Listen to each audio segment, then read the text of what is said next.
परम ज्योति श्री अम्मा भगवान ऐश्वर्य वरदान की इस प्रक्रिया में मैं आद्या आप सभी का हार्दिक स्वागत करती हूँ। सभी को नमस्ते। पिछले हफ्ते हमने सफलता के ज्ञान को पाया। हमने देखा कैसे हम अपनी परिस्थितियों को, जीवन में आने वाली घटनाओं को अलग अलग प्रकार से अर्थ देते हैं। अर्थ सही है या गलत वो मायने नहीं रखता है, लेकिन यही अर्थ हमारे जीवन में सफलता या असफलता का आभास देते हैं। यहाँ पर हमने और एक विषय को सीखा और वो है क्या ये जो दिया हुआ अर्थ है ये हमारे लिए फायदे का है या नुकसानदेह है, ये भी हमने सीखा। तो ये सारा ज्ञान अगर हम अपने जीवन में आचरण में लाते हैं तो हम अपने जीवन में सफलता की दिशा में आगे बढ़ सकते हैं। आइए इस हफ्ते हम ऐश्वर्य के छठे वरदान को प्राप्त करते हैं। ये ऐश्वर्य माने हर एक व्यक्ति का अति प्रिय ऐसा ऐश्वर्य है। इस ऐश्वर्य को हम ऐश्वर्य का ऐश्वर्य कहते हैं। तो इस हफ्ते हम ऐश्वर्य के छठे वरदान को पाने वाले हैं और वो वरदान है धन। हाँ जी, आज ऐसा शायद ही कोई होगा जो धन को पाना नहीं चाहता है। जब हमारे पास घर है, गाड़ी है, अच्छे गहने हैं, अच्छे कपड़े हैं, अच्छे खान पान की व्यवस्था है, घूमने फिरने के लिए और ऐशो आराम के लिए हर एक सुविधा अगर हमारे पास है, हमारे मनपसंद हर एक चीज को अगर हम खरीद पा रहे हैं, तो वहां पर हम अपने आप को धन से संपन्न या धनवान, धनी मानते हैं। और आज के समाज को अगर हम देखें तो धन के बगैर यहाँ कुछ भी नहीं हो सकता। धन हमारे हर कार्य के लिए अत्यंत आवश्यक ऐसी एक जरूरत बन जाती है हमारी। ऐसे इस धन को आज अगर हमारे जीवन में हमें पाना है तो हमें क्या करना है, आइए इस हफ्ते इस ज्ञान को हम लेंगे। इस प्रक्रिया के पहले भाग में हमने आपको ये भी बताया था कि अगर हमारे चारों पुरुषार्थ सफल हो जाना है, पूर्ण हो जाना है, तो धन की आवश्यकता है। धन की वजह से हमारी अनगिनत इच्छाओं की पूर्ति होती है। तो ऐसा ये धन आज हम सभी के लिए हमारे जीवन में एक महत्वपूर्ण भाग है। इसीलिए हम धन को ही परमात्मा मानते हैं, पैसा ही परमात्मा है। तो ऐसे इस परमात्मा को, ऐसे इस धन को आज हम अपने जीवन में पाना चाहते हैं। दरअसल आज हमारे जीवन में इतनी सारी समस्याएं हैं, उन समस्याओं से हम कैसे बाहर आए, खास करके ऐश्वर्य की समस्या, जहाँ पर हम धन का अभाव, आर्थिक समस्याओं का सामना करते हैं, वहां पर हमको ऐसे लगता है कि काश ये जो इतनी सारी धन से संबंधित समस्याएं हैं, अगर वो ठीक हो जाएगी तो कितना अच्छा होगा। तो यहाँ पर इस धन की समस्या को या आर्थिक समस्या को अगर हमें समझना है तो 3 प्रकार से हम उसे समझ सकते हैं। जिन लोगों ने अपने जीवन में इस आर्थिक समस्या को पाया हुआ है, उनमें से पहले प्रकार के लोग वो हैं जो अपने जीवन में धन को तो पाए हैं, लेकिन उनका धन कहीं न कहीं पर फंसा हुआ है। किसी की दया आ जाती है और आप मदद करने के लिए जाते हैं, उसको लाख, 2 लाख, 10 लाख उसको मदद के रूप में दे देते हैं। होता क्या है, बताए हुए समय के मुताबिक वो व्यक्ति आपके रुपए आपको वापस नहीं दे रहा है। क्या हुआ, आपके पास रुपया है लेकिन किसी और के पास वो पड़ा हुआ है और आपका धन फंस जाता है। तो इस प्रकार से कई अलग अलग प्रकार से आज लोगों का पैसा यहाँ न वहाँ कहीं न कहीं अटका हुआ है, जिसके वजह से वो अपने जीवन में आर्थिक तंगी को महसूस करते हैं। दूसरे प्रकार के वो लोग हैं जो अपने जीवन में आर्थिक समस्या को महसूस करते हैं। यहाँ पर इनके पास में रुपया होता है, लेकिन रुपया जितना तेजी से आता है उतना दुगना तेजी से चला जाता है। पगार मिलती है और पगार मिलने के बाद हफ्ते भर में ही इनका पैसा खत्म हो जाता है और ये लोग सोचने लगते हैं कि अगले 3 हफ्ते, ये पूरा महीना अगर चलाना है तो अगले 3 हफ्ते हम अपना गुजारा कैसे करें। रुपया इनके पास टिकता ही नहीं है। किसी न किसी कारणों से इनका रुपया बह जाता है, यानी खत्म हो जाता है। अचानक ऐसा कुछ काम आ जाएगा कि इनको तुरंत रुपए की जरूरत पड़ जाती है, या फिर कोई बहुत बड़ी पैमाने पे मेहमान घर पे आ जाते हैं, कोई बहुत बड़ा फेस्टिवल आ जाता है और जितना उन्होंने सोचा था उस प्रकार से उस पैसे की वो बचत कर ही नहीं पाते हैं। पैसा आता है और वैसे ही चला जाता है। तो इस प्रकार के ये लोग हैं जहाँ पर इनके पास रुपया तो है लेकिन टिकता नहीं है। तीसरे प्रकार के लोग कौन है, ये वो लोग हैं जिनके पास रुपया है लेकिन जब जरूरत पड़ती है तब इस रुपए को वो यूज नहीं कर पाते। जैसे आपने बहुत सारा रुपया कमा लिया है, जमीन है, कंपनी है, गहना है, इतना सारा प्रॉपर्टी है आपका कि आपको रुपए पैसे की कोई कमी नहीं है। कागजों पर लिखा जाए तो करोड़ों अरबों करके आपकी प्रॉपर्टी बन सकती है, लेकिन एन मौके पे जब बहुत ही ज्यादा आपको जरूरत है तब इस रुपए को हम यूज नहीं कर पाते। जैसे एक व्यक्ति है बहुत ही ज्यादा धनवान, अब इनकी बेटी जो है एमबीबीएस करना चाह रही है और यहाँ पर एमबीबीएस की उस पद में जाने के लिए उनको कहीं किसी जगह पर डोनेशन देने की आवश्यकता पड़ती है। अब पैसा नहीं है ऐसा नहीं है, लेकिन जहां पर उनको डोनेशन तुरंत शाम के पहले जमा करना है वहां पर इतने कम समय में वो कौन सी प्रॉपर्टी बेचेंगे या कहाँ फिक्स में रुपया डाला हुआ है वहां से कैसे निकालेंगे, उन्हें समझ में ही नहीं आ रहा है कि रुपया कहाँ से लाके दे। इतनी बड़ी रकम देने के लिए उनको संघर्ष हो रहा है, रुपया बहुत सारा है लेकिन कहीं से भी तुरंत निकालने जैसी उनकी परिस्थिति नहीं है। यानी इतने धनवान होने के बाद भी जब आप चाहते हैं तब आप उस जमीन को बेच नहीं पाते, जब आप चाहते हैं तब उस जमीन को या कोई वस्तु को आप खरीद नहीं पाते हैं, क्योंकि आपका रुपया जो है कहीं ना कहीं अटका हुआ है। तो इस प्रकार से ये सभी लोग जो हैं धन के होने के बावजूद भी धन से वंचित हैं। तो अब बारी आती है आपकी, ये चिंतन मनन का समय है। आप भी एक बार सोच लीजिए आप किस प्रकार की व्यक्ति हैं या फिर इसमें से किस प्रकार की धन की समस्या, आर्थिक समस्या आप अपने जीवन में सामना कर रहे हैं। कागज कलम निकालिए और अपनी कॉपी में लिखिए कि आप किस प्रकार की समस्या का सामना कर रहे हैं या किस प्रकार की व्यक्ति हैं।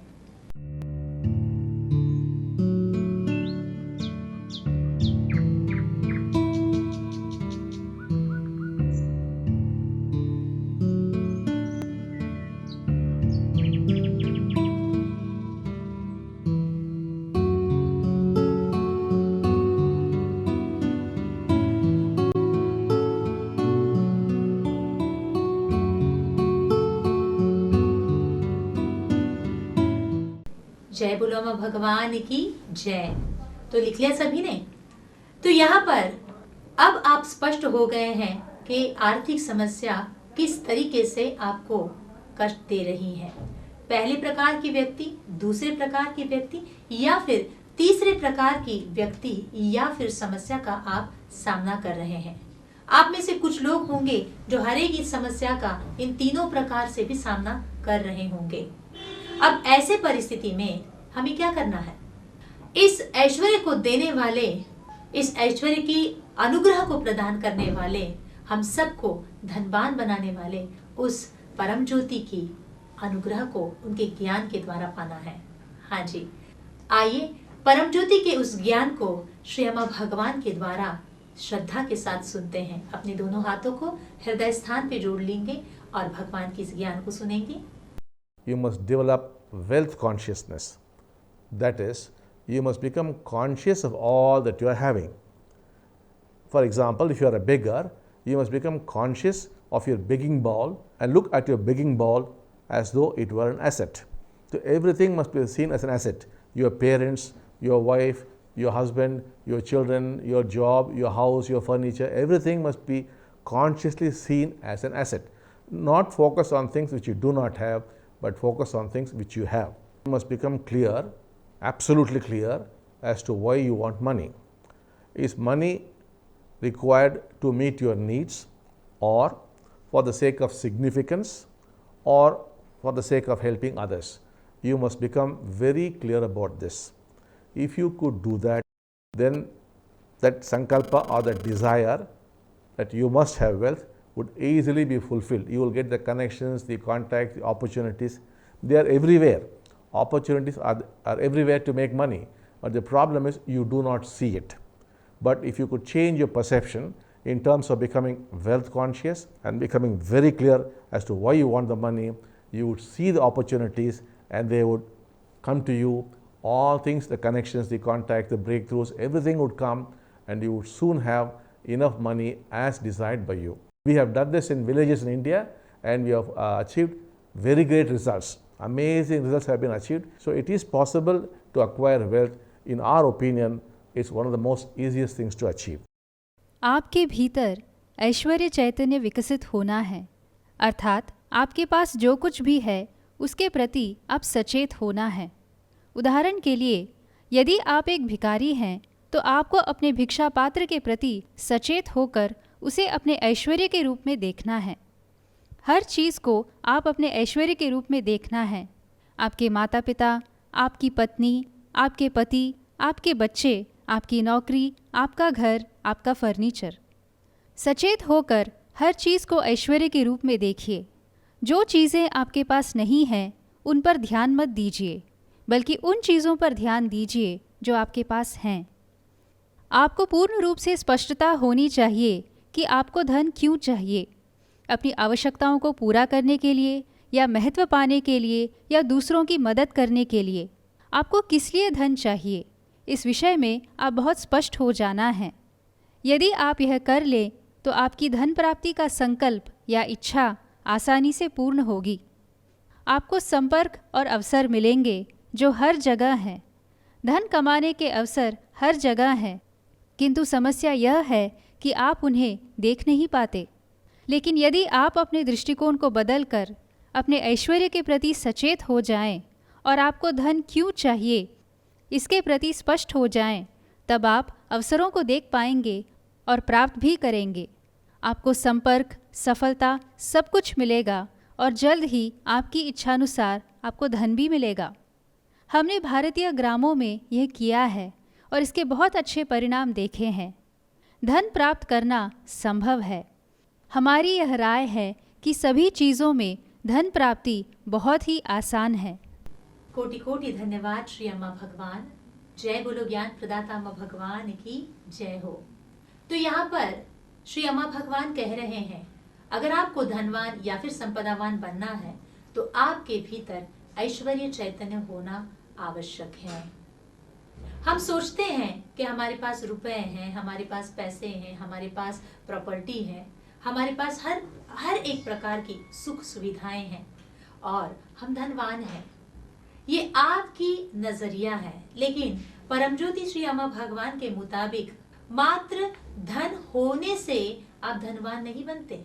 अगर धनवान हमें बनना है तो आपको वो एक दृष्टि होना जरूरी है जहां पर हर चीज आपके लिए, हर व्यक्ति, हर वस्तु आपके लिए आपकी संपदा बन जाती है।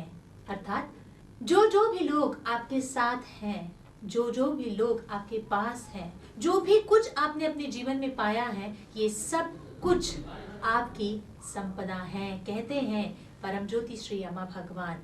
देखिए, एक नजर डालिए अपने जीवन में और सोचिए कि क्या क्या है हमारे पास। हमारे पास वो लोग हैं जो हमेशा हमें प्रेरणा देते हैं। वो लोग हैं हमारे पास जो हमारे लिए हर सुख दुख में हमें साथ देते हैं, हमें मदद करते हैं। क्या ये लोग हमारी धन संपदा नहीं है? जरूर है। इतना ही नहीं, हमारे साथ रहने वाले वो लोग हमारे परिवार के सदस्य ही नहीं बल्कि हमारा मित्र परिवार भी है। साथ ही साथ जिनके साथ हम काम करते हैं व्यवसाय में या व्यापार में, वो लोग भी हमारे जीवन की एक संपदा है। आपके बच्चे यानी आपका भविष्य है। आज वो पढ़ लिख कर आगे बढ़ रहे हैं, ये भी आपकी एक संपदा है। आज आपके ये दो हाथ, आपके दोनों पांव, आपका रूप रंग, आपकी ये जो पूरी पर्सनालिटी है, ये आपका व्यक्तित्व जो है, ये भी आपकी धन संपदा है। जिस प्रकार की विवेक बुद्धि आपने पाई है, आप जो भी सोचते हैं उसको कर पाते हैं, बढ़िया से बढ़िया आयोजन या बढ़िया से बढ़िया योजनाएं आप कर पा रहे हैं, ये बुद्धि, ये प्रज्ञा, ये ज्ञान, ये भी आपकी संपदा है। तो इस प्रकार से अगर हम देखें तो हमारे आसपास जितना भी हमें इस क्षण में हमें नजर आ रहा है, ये हर चीज हमारी धन संपदा में गिनती होता है अम्मा भगवान के मुताबिक। अगर इस प्रकार की एक दृष्टि आप सबकी है कि हर चीज में आप अपनी संपदा को महसूस कर पा रहे हैं, तो सही मायने में आप धनवान हैं। तभी ही हम आपको धनवान या संपदावान कह सकते हैं और बड़े गर्व के साथ आप खुद के लिए कह सकते हैं, मैं धनवान हूँ। लेकिन अफसोस की बात यह है कि हम सभी भी इस प्रकार की एक दृष्टिकोण के साथ नहीं जी रहे हैं। जो भी हमारे पास है उसको हम देख ही नहीं पाते, लेकिन जो नहीं है उसको देख देख कर ये मेरे पास नहीं है, ये मेरे पास नहीं है, ये मेरे पास नहीं है, ये सोच सोच कर हम दुखी होते रहते हैं, अंदर ही अंदर घुटते रहते हैं कि क्यों मेरे पास ये सब चीजें नहीं है। जो है उसकी खुशी नहीं है, जो नहीं है उसके बारे में ही बहुत सारा गम है। इसीलिए तो आप कहते हैं ना, घर है लेकिन बंगला नहीं है, गाड़ी है लेकिन ऑडी नहीं है। क्यों यही कहते हैं? कहीं ना कहीं किसी न किसी प्रकार से हम अभाव को ही देखते रहते हैं। आपके लिए मान लीजिए यहाँ ग्लास में पानी दे दिया, तो आप क्या करोगे?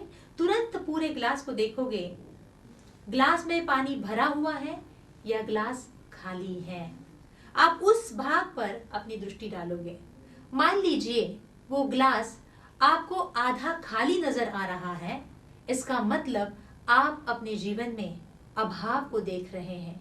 क्या मेरे पास नहीं है, उस चीज को आप देखने वालों में से एक है। लेकिन जहां पर आप देखते हैं कि ग्लास आधा भरा हुआ है, तो यहाँ पर आपकी प्रतिक्रिया कैसे होगी? आप उस आधे भरे हुए ग्लास को देखकर खुश हो जाओगे और कहोगे, अरे वाह, इसमें तो आधा ग्लास पानी भरा हुआ है, इससे तो मेरी प्यास बुझ सकती है। इसका मतलब जो मेरे पास है उससे मैं अपने जीवन में यहाँ से और आगे बढ़ सकता हूँ। यही लोग जो इस प्रकार की दृष्टि रखते हैं, उनको हम कहते हैं आप ऐश्वर्य चैतन्य से संपन्न हैं। इसीलिए हर बार हमें अपने भीतर जांच करते रहना है।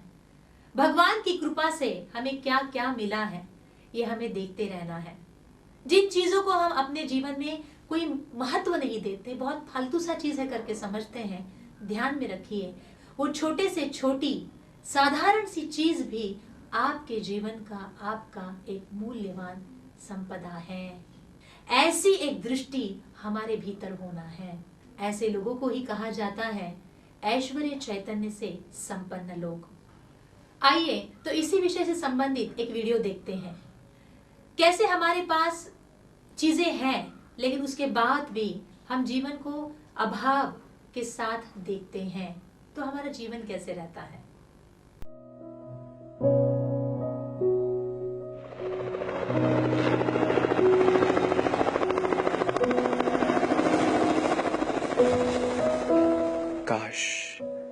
काश मैं एक हेलीकॉप्टर खरीद सकता।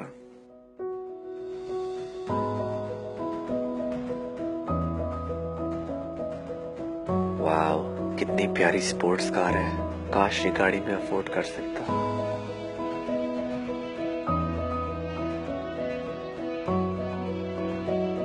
Man, I wish I had a car too.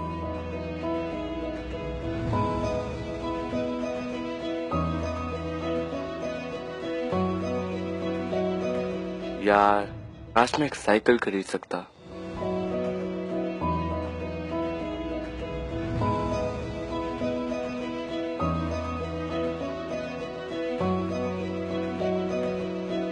काश मेरे पैर सलामत होते और मैं चल सकता।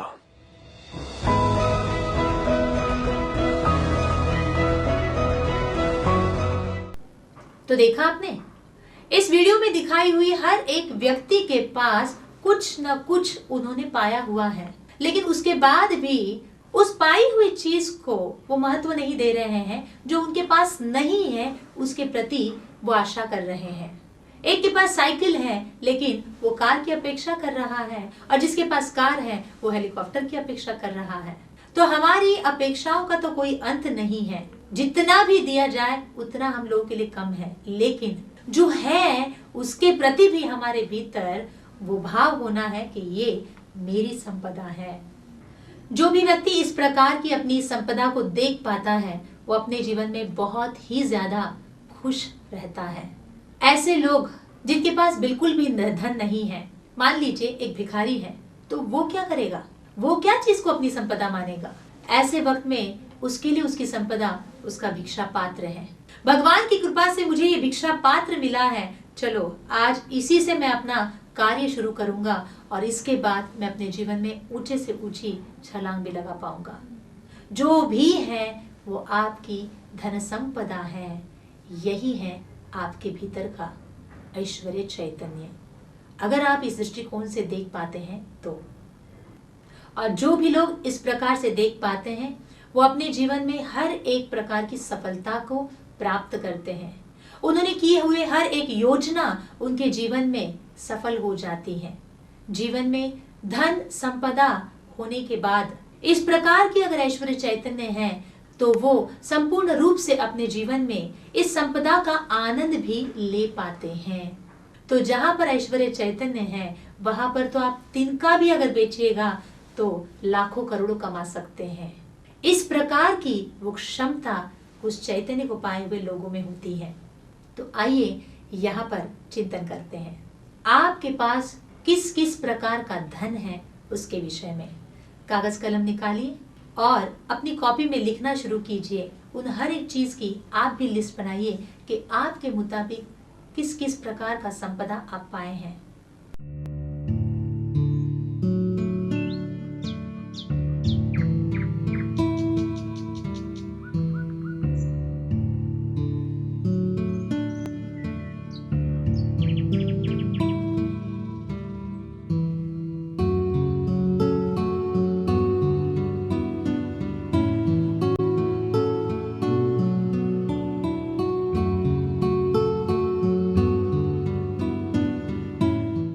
तो लिख लिया सभी ने। अब हम देखते हैं दूसरे विषय को। हम सभी भी बहुत धनवान बनना चाहते हैं, लखपति, करोड़पति, अरबपति बनना चाहते हैं। लेकिन उसके भी पहले हम हमारी जो ये आर्थिक समस्या जिससे हम जूझ रहे हैं उससे बाहर आना चाहते हैं। इसके लिए हम हर एक प्रकार का प्रयास करते हैं, कई सारी योजना बनाते हैं, अपना जी जान लगा देते हैं, कितनी सारी पूजा पाठ करते हैं, उसके बाद भी हमें ऐश्वर्य प्राप्त नहीं हो रहा है। तो ऐसे समय में हमें किस प्रकार की विद्या, किस प्रकार का ज्ञान आवश्यक है। तो यहाँ पर श्री अम्मा भगवान कहते हैं आपको इस विषय में ऐश्वर्य चैतन्य के साथ साथ ऐश्वर्य क्यों चाहिए और किस लिए चाहिए ये भी पता होना जरूरी है। आपने देखा कि कितने अलग अलग रूपों में आपको ऐश्वर्य चाहिए, लेकिन क्यों चाहिए और किस लिए चाहिए ये भी आपको पता होना जरूरी है। जैसे एक व्यक्ति भगवान को कहते हैं, हे भगवान मुझे 50 लाख रुपया दे दीजिए, मैं अपने बिजनेस को बहुत आगे बढ़ाना चाहता हूँ। तो यहाँ पर इस 50 लाख रुपए को लेकर आप बिजनेस को आगे बढ़ाना चाहते हैं, क्या बस बात यहीं पर सीमित हो जाती है?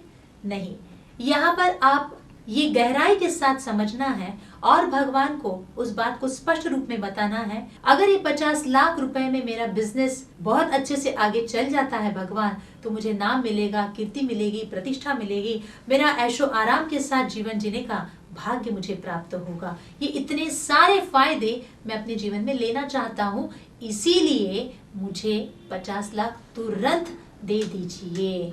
तो ये प्रकार की हमारे भीतर भगवान से प्रार्थना होनी है। जो प्रयास हम कर रहे हैं उसके साथ सही प्रकार से भगवान को मांगना आना है।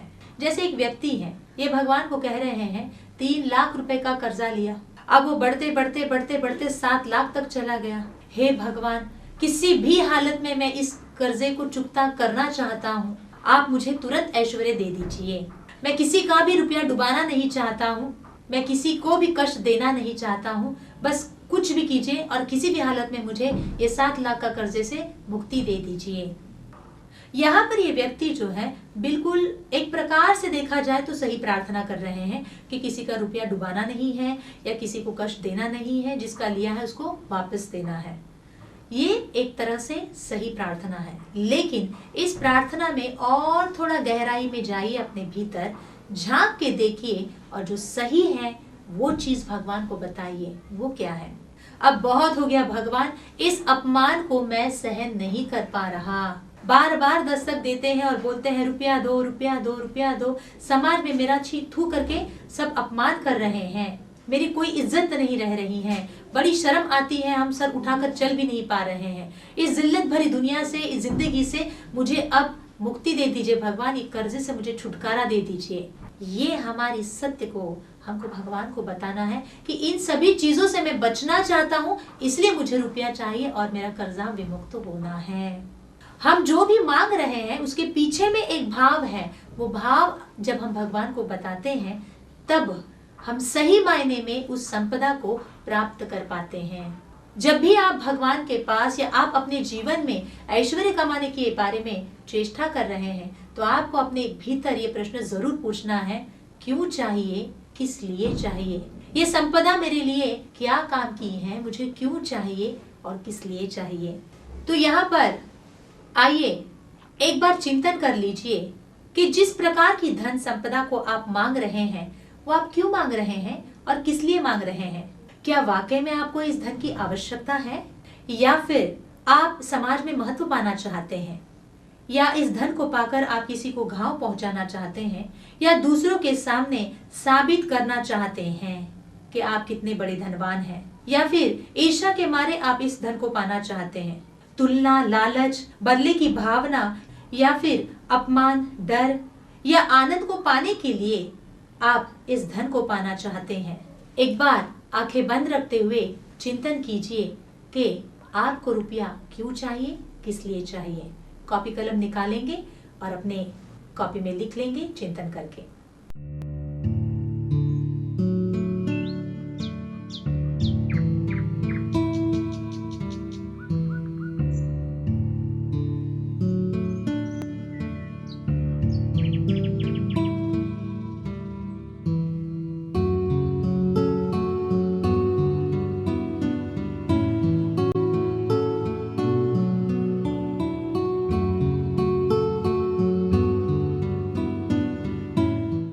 तो जय बोलो ज्ञान प्रदाता मां भगवान की जय।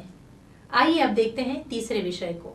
अगर हमारे जीवन में हमको संपदा को पाना है, तो हमारे रिश्तों के ऊपर भी हमें ध्यान देना है, खास करके माता पिता के साथ के रिश्तों में।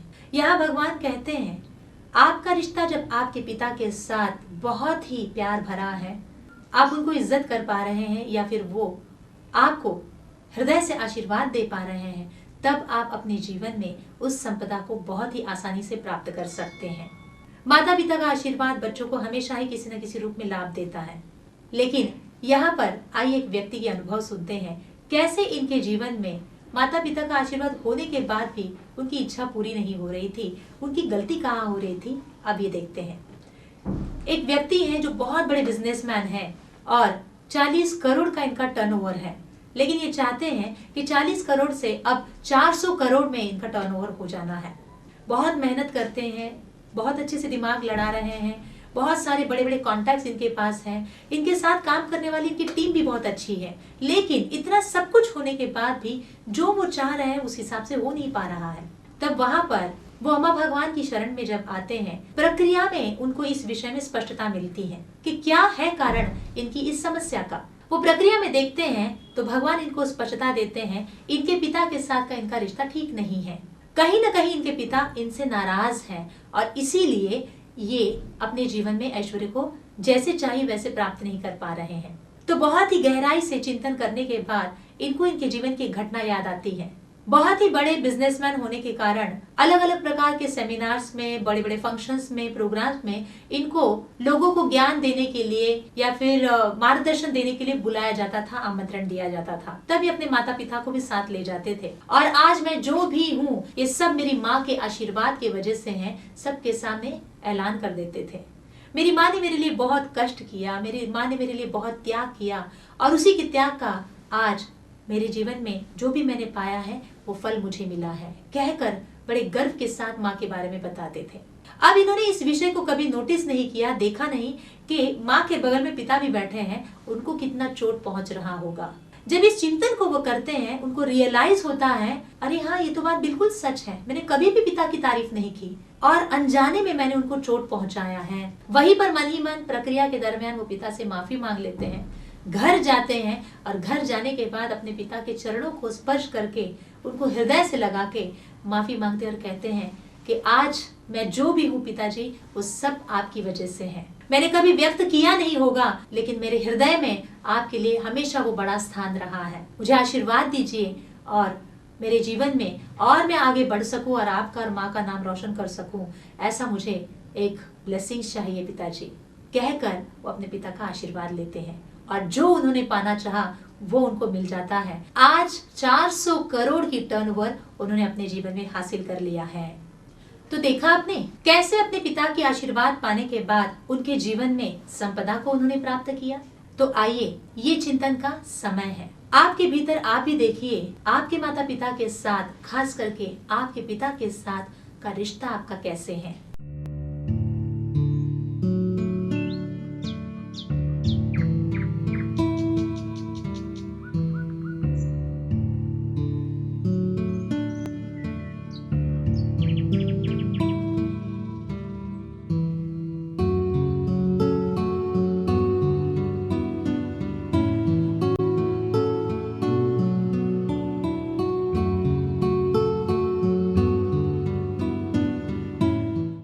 जय बोलो प्रेम प्रदाता अम्मा भगवान की जय।